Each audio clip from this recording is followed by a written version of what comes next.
Feito, pessoal. Até agora foi tudo introdução, né? Agora nós vamos artigo por artigo. Eu quero que vocês estejam todos com a legislação aí na mão. E aqueles artigos que eu disse assim, ó, pessoal, esse aqui tem que ter um carinho todo especial, eu quero que vocês comecem a marcar. Né? Nós vamos levar essa aula e a próxima aula para ver tudo. Mas a gente vai detalhe por detalhe. Beleza? Então vamos embora. Aqueles incisos mais importantes aqui, eu já fiz até um esquema melhor no quadro. Sobre principalmente vedação da acumulação, teto e a questão de servidores em mandatos eletivos. São questões aqui importantes, então já esquematizei. Os outros a gente já fez os devidos resumos, né? Então vai dar mais fácil para entender. Vamos lá. Aonde eu me localizo aqui dentro da Constituição Federal? Pessoal, capítulo da administração pública. É o capítulo 7 da Constituição que trata do capítulo da administração pública. O que eu vou encontrar aqui nesse capítulo? Vou encontrar regras dos servidores, regras de responsabilidade, regras da organização da administração direta e indireta, e uma série de regramentos, certo? Então, vamos embora. Artigo 37, caput. Se fosse uma questão de estudo mais avançado, já tem os princípios ali dentro, que é o chamado LIMP, tá? Quem já foi meu aluno sabe que aqui tem uma aula só desse inciso aqui. Só esse caput aqui é uma aula, né, inteirinha de 3 horas falando dele. Mas não é o caso, tá? Então vamos lá, ó. A administração pública circula aí, ó, direta e indireta. Eu já sei a diferença? Já puxa a setinha, direta. União, Estado, Distrito Federal e municípios. Né? Indireta, o que eu puxo a setinha? Entidades. Né? Quiser botar lá quais são as entidades? Autarquias, fundações, empresas públicas, sociedade de economia mista. Tá? Ó, pessoal, estudar para provas de concurso é no detalhe. Então, circula, marca, tá? Porque, sabe aquela coisa que a pessoa sai da prova e diz, a prova estava fácil? Estava fácil porque ele não viu nada. Tá? Ele não viu nenhum dos detalhes dos artigos. Tá? Então, por exemplo, ele sabia que lá da direta tem os entidades, os entes federativos, que é criado por desconcentração. Não sabia nada. Tá? Então, olha só. A administração direta e indireta, tá? De qualquer dos poderes. Lembra que eu falei que quando eu falo do judiciário na função atípica, do legislativo na função atípica, nós estamos falando de administrador? Então, olha só, ó, a administração direta e indireta de quaisquer dos poderes. Então, executivo, legislativo, judiciário. Puxa a setinha. Ó, de quaisquer dos poderes. Escreve aí, ó, executivo, legislativo e judiciário, para ajudar na memorização, tá? Olha só. Da União, dos Estados, do Distrito Federal e dos municípios, obedecerá. Quais são os princípios da administração? É o chamado LIMP. Anota aí, LIMP. Legalidade, impessoalidade, moralidade, publicidade e eficiência. Prova do DEASE cobrou essa questão. Na Constituição do Estado de Santa Catarina, que nós iremos estudar, está escrito eficiência? Não. Não está na Constituição Estadual. Tá? Porque ela não foi alterada. Né? A redação original da Constituição de 88 não tinha eficiência. A eficiência foi introduzida em 1998, pela Emenda Constitucional 19. Uma alteração na Constituição, a chamada alteração 19, alterou o texto e acrescentou o princípio da eficiência. Não é eficácia, não é essencialidade, é eficiência. O que é ser eficiente? Fazer o máximo com o mínimo. Vocês precisam saber os conceitos para essa prova? Não, porque não cai direito administrativo. Vocês têm que saber a literalidade do artigo. Ok? Se eu estivesse estudando para uma prova, por exemplo, DEAP, eu teria que saber o conceito de cada um daqueles princípios.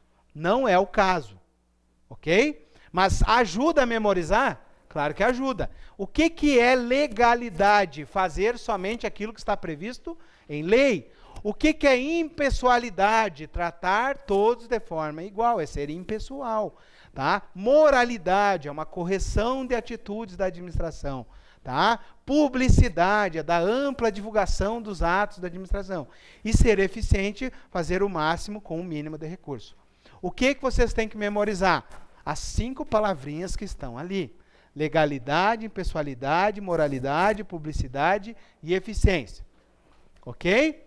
Agora, vamos lá. Se eu disser o seguinte, o princípio da legalidade só se aplica à administração direta. Certo ou errado? Errado.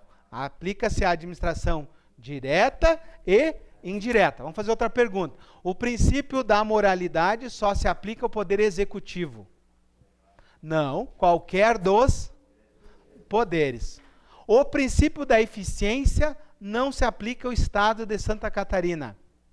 Isso é errado. Se aplica à União, os Estados, o Distrito Federal e os municípios. Vejam quantas perguntas eu posso fazer aqui. E é assim que a gente tem que estudar. Tem que saber cada palavra que está ali. Ok? Ah, professor, eu vou memorizar olhando uma vez? Não, não vou. Vou boiar.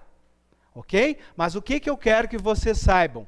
As palavras que eu estou chamando a atenção tem que estar amarela para revisão. E aí eu vou fazer uma questão de prova e vou ver que isso aqui cai. E cai bastante. Ok? Então, cuidado. Qual a maior charadinha que eu acho que eles vão fazer para vocês? Eles não vão botar eficiência, vão botar outra palavra com E aqui. Ok? Beleza? Fechou aqui? Não pode cair conceitos, porque não cai direito administrativo no edital. Anula a questão. Se vier uma questão abordando qual o conceito da moralidade, tá errado, anula a questão, porque é fora do edital.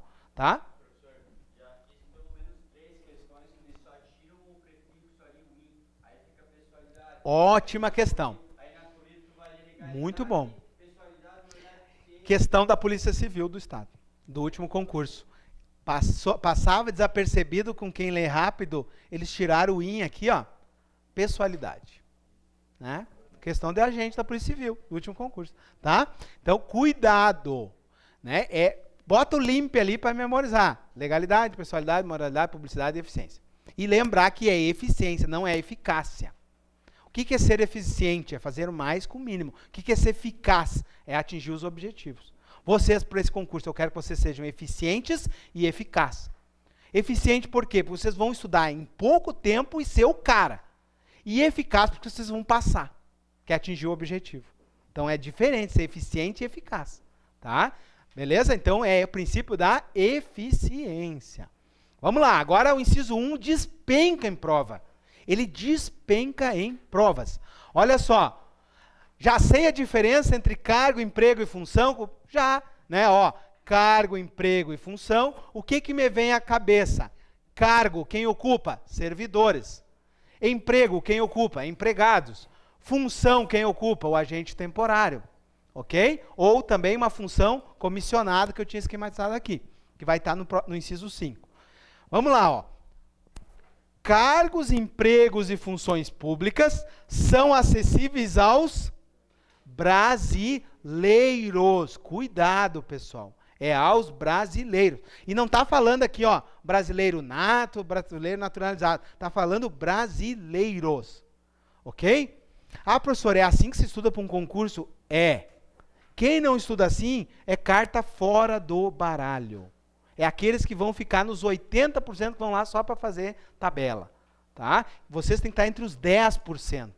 Os 10% eles sabem isso que eu estou explicando para vocês. Cargo, emprego e função são acessíveis aos brasileiros que preencherem os requisitos estabelecidos em lei. Exemplo, vou fazer o concurso do DEAP. Eu tenho que ter o quê? Formação em nível superior, tem que ter carteira da habilitação B, né? Eu tenho que ter no mínimo 18 anos de idade, tem que estar com, né, os meus deveres políticos e eleitorais e militares tudo ok, aí eu posso participar. Por quê? Porque eu preencho os requisitos da lei. Se eu for fazer um cargo militar, eu tenho que preencher os requisitos da lei. Né? Tem que ter formação em nível superior, eu tenho que ser maior de 18 anos e menor de 30 anos. Se eu for ser oficial, eu tenho que ter o quê? Formação em direito, bacharel em direito. Precisa OAB? Não, é bacharel em direito. Nós vamos estudar isso na lei complementar lá. Tá? Olha só, cargo, emprego e função são acessíveis aos brasileiros. Certo? A maioria dos concursos é isso. Agora tem uma vírgula aqui, ó. Vírgula, assim como os estrangeiros, na forma da lei.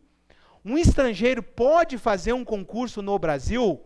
Sim, na forma da lei. Quando a gente estudar a Constituição Estadual, veremos que a UDESC pode contratar professores e servidores estrangeiros. Ok? Então, os estrangeiros, marca essa palavra aqui, ó, é na forma da lei. Por exemplo, um estrangeiro pode fazer o concurso da PM? Não. Agora, por exemplo, alguém de origem portuguesa, de língua portuguesa, quando é que ele adquire nacionalidade brasileira?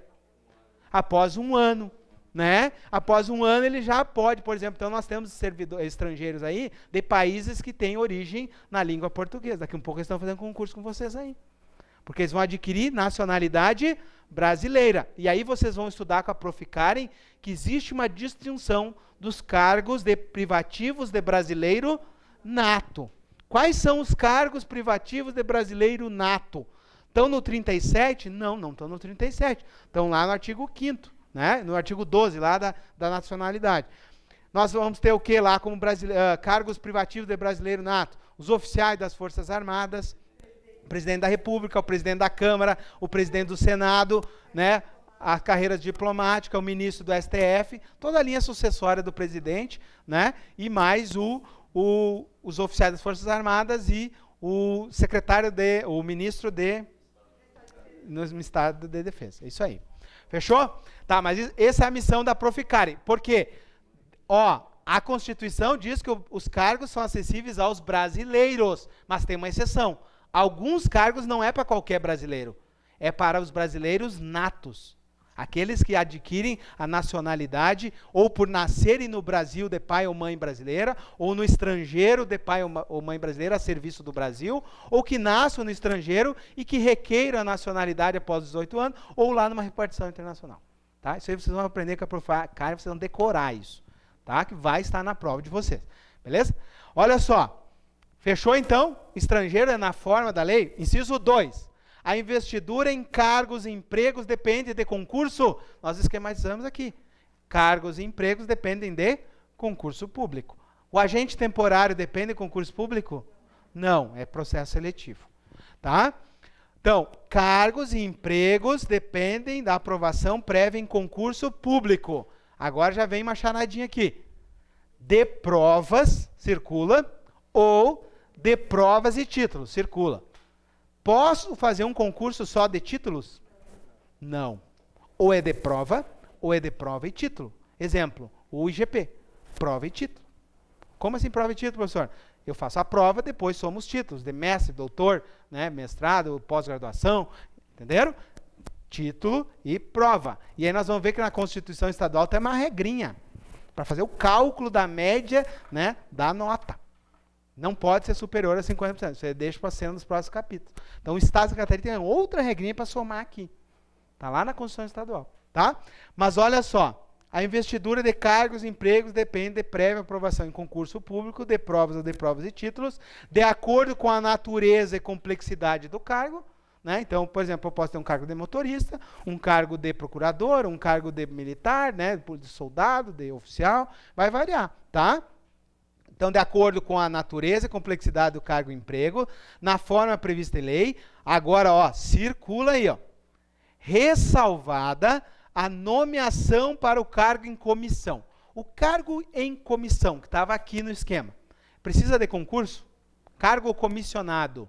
Não, é o chamado CC, né? O cargo comissionado é de livre nomeação, livre exoneração.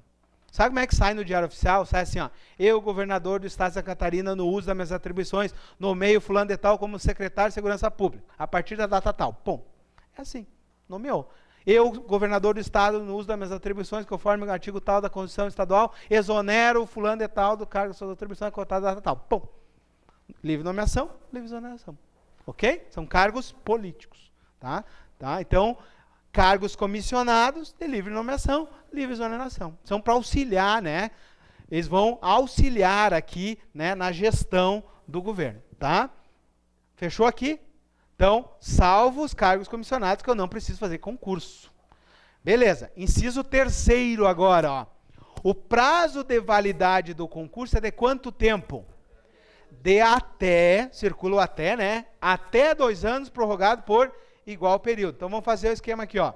De até 2 anos, prorrogado por igual período. Se eu tiver um concurso de 6 meses, eu posso prorrogar por mais 1 ano? Não, eu posso prorrogar por mais 6 meses.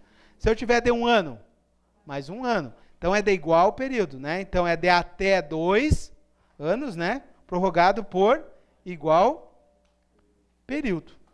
Ok? Essa primeira parte tem um nome e essa segunda parte tem um nome. Isso aí. Vai estar no próximo inciso, tá? O próximo inciso diz ali, ó. Durante o prazo improrrogável. Qual é o prazo improrrogável? Os primeiros 2 anos, o Estado prorroga se ele quiser, tá? É um ato discricionário. Então, o edital de vocês vai valer lá por 2 anos. O Estado é obrigado a prorrogar? Não. Então, esse primeiro período é o período prorrogável. Olha o nome, é prorrogável. Prorroga se quiser. Né? É uma discricionariedade do Estado, tem que ter dinheiro, etc. E tal. Beleza. Ele prorrogou por mais 2. Esse segundo período eu posso prorrogar de novo? Não. Então, ele se chama período improrrogável. Ok? Esses últimos 2 anos é o período improrrogável. Não posso mais prorrogar. Prorrogar, o que que é? É contar de novo o prazo, tá? Olha agora. Durante o período improrrogável. Então, é nesse período aqui, ó. Previsto no edital de convocação, aquele aprovado em concurso público de provas ou de provas e títulos será convocado com prioridade sobre novos concursados para assumir o cargo e emprego na carreira. Pessoal, eu posso abrir outro concurso público aqui, nesse período? Posso. Digamos que o Estado abra outro concurso aqui. Ele pode? Pode. Se eu pegar a legislação federal, a Lei 8.112, ela veda, né, eu ter outro concurso no período improrrogável. Mas na Constituição Estadual aqui e na legislação estadual permite. E a Constituição Federal permite. Tá? Então, eu posso ter um novo concurso. O que que a Constituição diz? Digamos que eu tenha 50 aprovados aqui, desse concurso. Eu posso chamar um aprovado desse novo concurso? Não. Eu primeiro chamo esses aprovados aqui. Ó, durante o período improrrogável, aquele aprovado em concurso público será convocado com prioridade sobre os novos concursados. Então, chama primeiro os 50 do outro, depois chama os desse aqui. Fechou? Vamos pro próximo. Esse inciso, todos eles, do 1 ao 5, tem que saber. Então, é um asteriscão, assim, ó, do 1 ao 5. Cai qualquer um desses aqui. E eles caem bastante. Tá bom? Inclusive o caput. Vamos lá. Inciso 5, então, para complementar os 5 primeiros incisos que são fortes para a nossa prova. As funções de confiança. Eu falei para vocês que existe cargo, emprego e função. A função eu dividi em temporária e de confiança. Certo? Confiança. O que que é uma função de confiança? A função de confiança, pessoal, ela é, olha aí, ó, circula, exclusiva de servidores efetivos. Ah, professor, agora boiei. Para vocês entenderem, fica fácil é o seguinte. O presídio de Chapecó. Quem é o diretor do presídio de Chapecó? É o Alexandro. O Alexandro é um agente do DEAP, de carreira. Por quê? Porque na legislação do DEAP diz que os cargos, né, que têm vinculação direta com a atividade de fim são exclusivos de servidores efetivos. Agora, cuida a pegadinha aqui, ó. É servidor efetivo. Quem é o efetivo? Puxa uma setinha. Aquele concursado. Sabe o que eles mudam? Eles, em vez de eles colocar servidor efetivo, eles colocam a palavrinha servidor estável. Está errado. Mudou tudo. Quem é o servidor estável? É o efetivo que após 3 anos adquiriu estabilidade. E quem é o servidor não estável? É o que está em estágio probatório. Então não é a mesma coisa. Então, o que vocês vão fazer? Ó? Função de confiança é ocupada por um servidor efetivo, que é o concursado. Aí coloca aqui, atenção, não é exigido ser estável. A palavra diz efetivo. E eles vêm e só muda aquela palavra. E a maioria vai cair que nem patinho. Aí vai chegar lá e vai dizer, pá, estava fácil. Ele não viu que a palavra foi trocada, em vez de efetivo, por estável. E é isso que faz a diferença quem vai tirar um 8, um 9 nessa prova. É saber até as vírgulas. Tá bom? Então, função de confiança é de servidor. Lembre do diretor do DEAP, lá do presídio. Olha só. E cargos comissionados a serem preenchidos por servidores de carreira nos casos, condições e percentuais mínimos previstos em lei, destinando-se apenas às atribuições de direção, chefia e assessoramento. O que a Constituição diz? Se vocês voltarem lá para o inciso, lá, ó, para esse inciso aqui, ó, diz aqui, ó, salvo ressalvados cargos comissionados. Dizia o quê? Que o cargo comissionado não precisa fazer concurso. Só que não é bem assim que eu leio a Constituição. Porque lá no inciso 5 ele diz assim, ó, um percentual X dos cargos comissionados vai ser reservado aos servidores. Por que isso? Porque, por exemplo, eu vou botar de diretor da fazenda alguém que não entende nada de fazenda? Não, eu vou pegar um servidor de carreira da fazenda e vou botar ele de diretor, vou botar ele de gerente. Não tem como botar alguém que é cidadão comum, que nem sabe sobre sua fazenda, aí vai pegar o servidor com 20, 30 anos de serviço e o cara vai querer mandar, não vai nem saber o que ele está falando. Entenderam? Então, alguns cargos comissionados são reservados aos servidores de carreira, são reservados aos servidores efetivos. Todos os cargos? Não. De direção, chefia e assessoramento. Então, exemplo, na Secretaria da Fazenda do Estado, os cargos de diretor das secretarias e de gerente das secretarias são dos servidores efetivos. No DEAP é a mesma coisa. Exemplo, os delegados, mesma coisa. Quem é que é o chefe das delegacias? O delegado. Vou botar um cidadão civil? Foi assim antigamente. Hoje não é mais, hoje é um delegado de carreira. Beleza? Vamos lá então. Fechou aqui? Esse não é tão forte quanto os outros 4, tá? Vamos lá, inciso 6. Tá difícil até agora? Quem está vendo a primeira vez é um monte de chuva de informação, não é, Brenda? Né? Cadê a Thaís? Né, Thaís? Se assusta? Agora não, né? Agora não.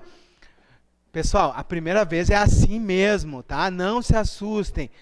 A gente vai adquirir memória com a repetição.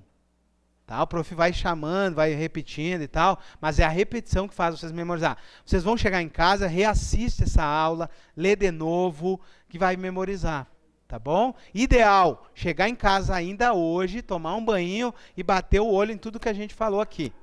Para quando for dormir, vai formar memória de longo prazo no sono profundo. Tem que dormir. Não pode ficar aí tomando remédio e não dormir. Tem que dormir, porque é no sono profundo que eu formo memória, tá bom? Vamos lá. São duas coisas que eu quero de vocês a partir de agora, né? Vamos tentar dormir bem e fazer atividades físicas. As duas melhoram memória, tá? As duas melhoram muito a nossa capacidade neural. Então é isso que nós vamos fazer. E a terceira, sabe qual é? O estado de espírito. A minha motivação é totalmente ligada à minha memorização. Se eu estou triste, cabisbaixo, desmotivado, eu chego, por exemplo, aluno que chega hoje deve tomar um susto. Eu já fui, aconteceu isso comigo, tá? O que acontece? A tendência do cara, pô, isso não é para mim. Vou desistir, vou embora para casa, vou olhar a TV. Pessoal, não desista. O cérebro da gente vai fazer tudo para a gente desistir. Nos primeiros dias é normal. Ele vai dizer assim, ó, vai tomar uma cervejinha lá na geladeira, né? Vem sentar no sofá aqui, o sofá macio, né? Ou vem ler deitado aqui, ó. Tu vai ler 2 vírgulas e vai dormir, tá? Então, cuidado com aquela vozinha lá, né? Que vai dizer assim, ó, fulano, esse não é para ti. Fulano, tu não era um bom aluno. Esqueça isso daí. Isso aí, ó, esqueço.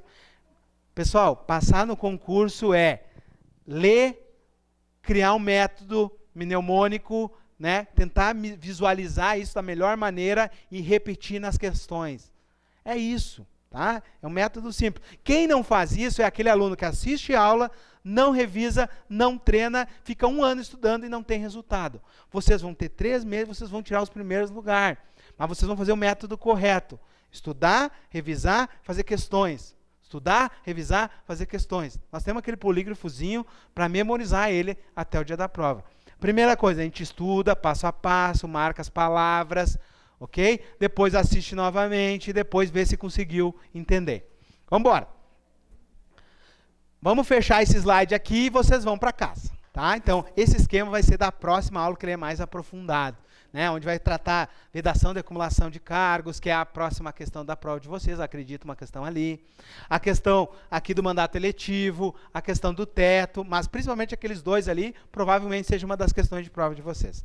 Vamos lá. Servidor público pode se associar num sindicato? Sindicato dos agentes do DEAP, sindicato dos agentes dos servidores da Secretaria da Fazenda do Estado. Pode? Claro que pode. Agora, tem sindicato dos policiais militares? Não. Tem associações, né? Mas sindicatos, não. É vedado ao militar, tá? A livre associação sindical. Mas o civil não é proibido. Olha o que diz.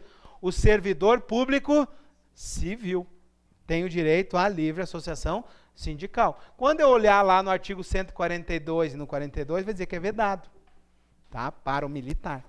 Beleza? Próxima. O direito de greve será exercido nos termos de uma lei específica. Essa lei ainda não existe. Mas o servidor público civil pode fazer greve? Pode. O STF diz que aplica-se a Lei Geral de Greves. Tá? Então, o servidor civil pode fazer greve, mas tem que cuidar serviços essenciais, ter um mínimo de efetivo. Por exemplo, um médico, um policial federal, um policial civil, eles têm que cuidar os mínimos necessários. Por exemplo, a questão os agentes da Receita Federal, quando eles fazem aquelas operações padrão ali, né? Tudo isso tem que ter um mínimo de funcionamento dos serviços públicos, tá? Então, é possível o servidor civil fazer greve. Militar pode fazer greve? Não. O que a gente vê? Vê os militares aquartelados e as mulheres vão para frente bater panela, ou vice-versa, né? Tá? Aí, é o que a gente vê, para reivindicar salário, etc. Mas não pode fazer greve. Inclusive, alguns que ficaram aquartelados foram punidos, né? Porque fizeram isso em alguns estados, tá?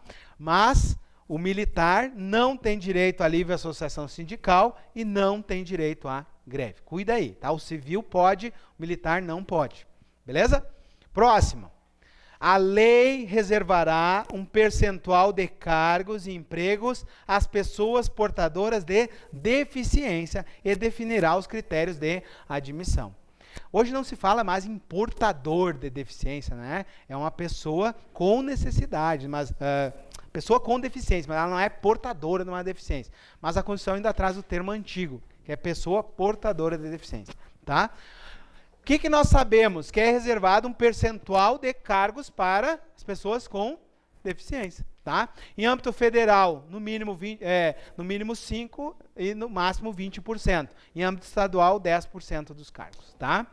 Então, a lei é que vai reservar um percentual. Beleza? Não é tão forte essa questão. O inciso 6 e o inciso 7, se não tiver na próxima prova, eu pago 10 flexões para vocês. Tá? O 6 e o 7, se não tiver na próxima prova, eu pago umas canguru, umas flexão para vocês. Tá? Vai estar. Pode ter certeza que vai estar. Tem tudo a ver com os militares, né? O militar não pode fazer greve livre associação sindical, mas o servidor civil pode. Tá bom? Próxima. Já para finalizando. Inciso 9. O inciso 9, quiser anotar aí, são os agentes temporários. Ó, a lei estabelecerá casos de contratação por prazo determinado. Quanto é o tempo de contratação dos agentes do DEAP? 2 anos, prorrogado por mais 2 anos. Era 1 mais 1, virou 2 mais 2. Tá? Mas olha o que diz a lei, a Constituição. Contratação por por tempo determinado para atender o quê? Ó? Necessidade temporária de excepcional interesse público. Aí é questionável se 4 anos é necessidade temporária de excepcional interesse público. Eu entendo que 1 mais 1 é 4, 2 mais 2 já não é. Mas cada um interpreta a Constituição como quer. E os deputados estaduais entenderam que era. Tá? Porque nesses 4 anos dá para fazer quantos concursos? Né? Mas a ideia era que entre um concurso e outro, está faltando a gente, eu contrato os temporários. Mas eles inverteram a lógica da coisa. Tá? Mas, Brasil, vamos lá, é o que temos, contratação temporária, né? Excepcional interesse público. Não, eu acho o seguinte, se conseguir passar no concurso, melhor. Né? Vamos lá. 10.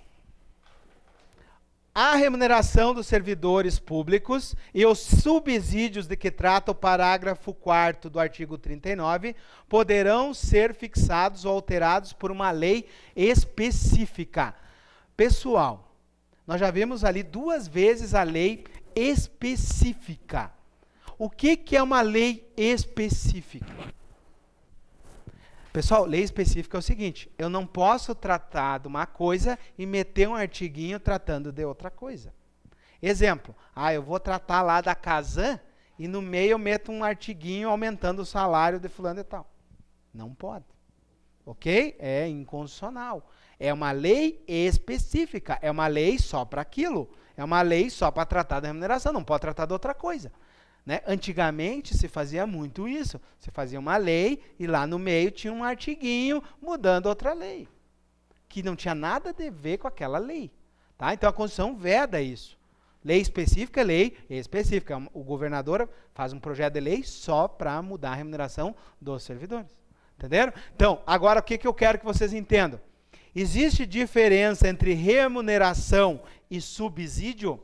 Sim. Sim, tá? Nós não vamos esmiuçar isso porque não é o caso.